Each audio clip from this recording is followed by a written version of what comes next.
Well, hi everybody. I'm Gus. Y'all know me. I know all of you, and we're here to honor a great friend, aunt, relative, sister June Cashman, and we're at the Green Acres mortuary, and that's where June's remains will be placed. As part of the ceremony, she'll be there with Jim and Lizzie. So we're doing this on camera so we can share this with the people who can't be here. What with it gets harder and harder to travel as this year progresses and as we all get older. So we hope you get a good feeling and enjoy this moment with our dear Aunt June. Liberty, would you please read a poem in honor of Aunt? Remember me. Fill not your hearts with pain and sorrow.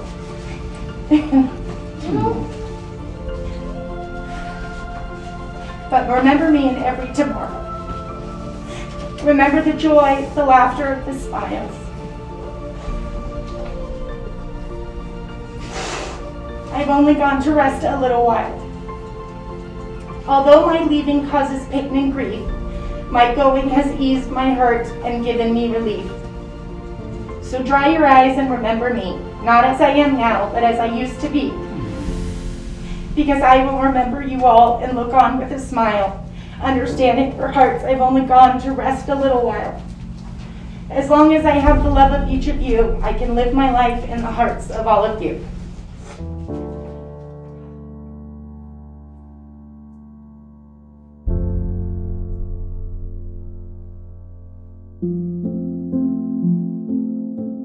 Now what we'd like to do is go around the room and see who would like to share some thoughts and remembrances of June. And since I'm here, I'm going to start. So Jan and I got together 35 years ago, and little did I know that June came with the deal. And really little did I know. Along with Marge and along with the other aunts and uncles, quite a pack. A remarkable and amazing family. So Jan and I were just getting started. We had rented a place down on the beach, in Hermosa Beach. And the bedrooms are downstairs and the living room was up. It was right on the water. It was a Saturday. We're playing volleyball and having a lot of friends over. And Marge and June were there. June and I were in the kitchen.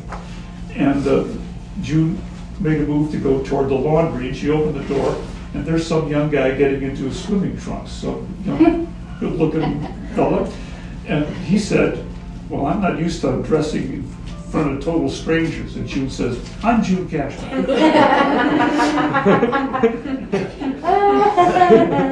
That was June.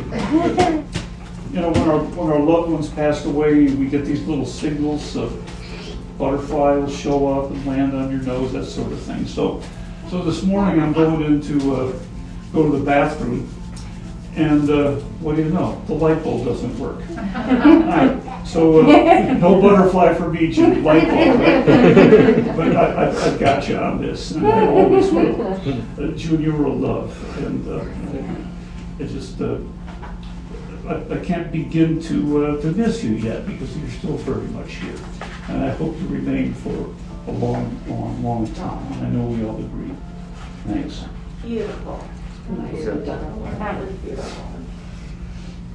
Billy? We all have our own special, one-of-a-kind memories of June. Some we share, some are individual. And unto ourselves. And one of mine is, it's kind of obscure, but June and Marge and my mother used to go skiing a lot when they were young. And they actually skied at the same place I learned to ski at, which is Berthoud in Colorado. Not much of a ski area, but it got the job done. But when I go skiing with my mom, and I was 5, 6 years old, And we'd be coming down this, it's a high pass, maybe 11,000 or 12,000 feet, and we'd be coming down on the south side of the pass, and my mom would go, "There's June's bed." What?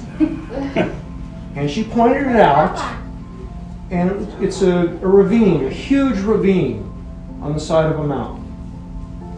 And I only guessed that when they went skiing, June would go, "There's my bed. I want to lay down." And to this day, when I go skiing, I go fishing, every time I go down that pass, and I tell my kids, "There's June's bed." And they're like, "Are you okay? Can you drive?" But that's one of my special memories.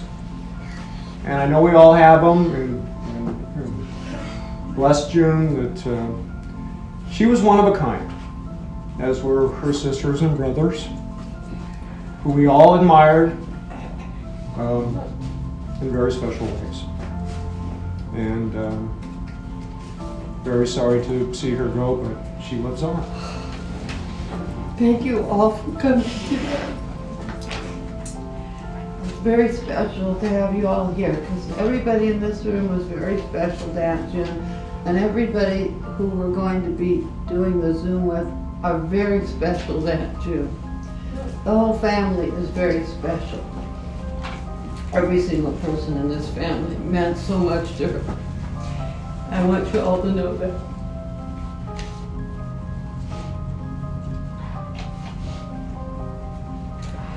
So I wrote a little poem about June that makes me feel better.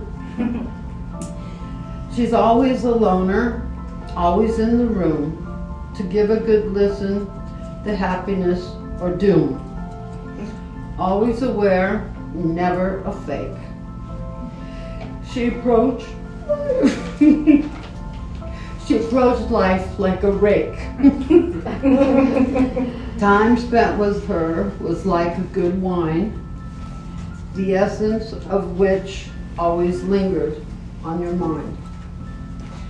Always a lesson, a firm hand that gave me guidance for ability to plan. She was my leader and my dearest of friends. She taught me forgiveness and how to make amends. I miss her so much, it hurts to pretend. I was not her best niece, but I tried to be, and I will always remember what she meant to me. And I hope you all remember her the way I do. Thank you. That was beautiful. I'm Candace. I'm Evelyn's granddaughter. I have a lot of memories with June, but some of my absolute favorite are feeding ducks outside her house when she lived across the street from my grandma. And always playing cards with her up at Pom Pop, and she never ever let me win. She always shot it straight. I'm Morgan. I'm Holly's daughter.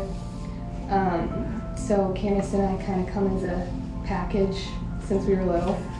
And my husband, who couldn't be here today, Adam, he told me to tell June that she still owes him from the last poker game. But one of my favorite memories that I wanted to share with you guys is when I was maybe like 7 years old. I came with my parents to Arizona, and it was Halloween, and I was the only kid, and I brought my Halloween costume, and she took me to a little Halloween party, and she helped me bob for apples, and it was just really cute. But she was very firm. I consider myself lucky because I feel like we were two kids that she adored.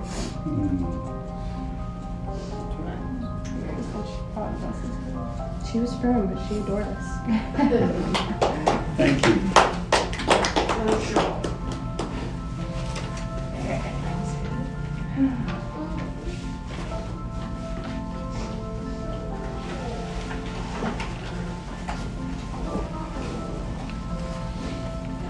Oh, great. Come on, Lori.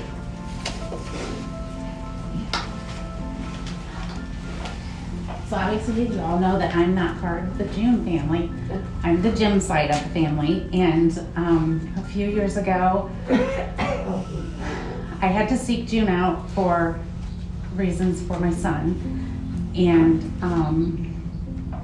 she welcomed me with open arms, and we've corresponded back and forth quite a few times. I've been here, I think 5 times I came to see her, and she made me feel like I was one of you guys. And I will never, I'll always have that in my heart. I'll never be able to forget that she welcomed a total stranger into her home. And I feel like if she liked you, she loved you, and if she didn't like you, you hit the road. So I'm very honored to be able to be here today, and I just want to be part of you guys' family as well from now on into the future. Yes. Thank you. Thank you. Same here. Yeah, absolutely. Good. I do have one funny story. This it does kind of surmise, I don't know, one of my experiences anyway with June and Jim and their interactions. And I came down here one summer. I was in college, and I came down and I needed some money to get back home. And June said, "Well, you put these bricks down on the patio, and put them all down, and I'll get you a plane ticket to go home." And it was a pretty good deal. And it was in the summer, so it was 110, 120, or whatever. And I put all these bricks out on the patio. It wasn't a big patio, it was as big as this room. And I put all these bricks out, and Jim was home, and Jim was like, "That looks really good." But he knew June's coming home at 5. And she did. And she walked out there, and she looked every brick. every brick. Color, chip, you name it. And she commenced with pulling the bricks out. And Jim, and I was crying. And Jim told me, he said, "Billy, God couldn't have done it right."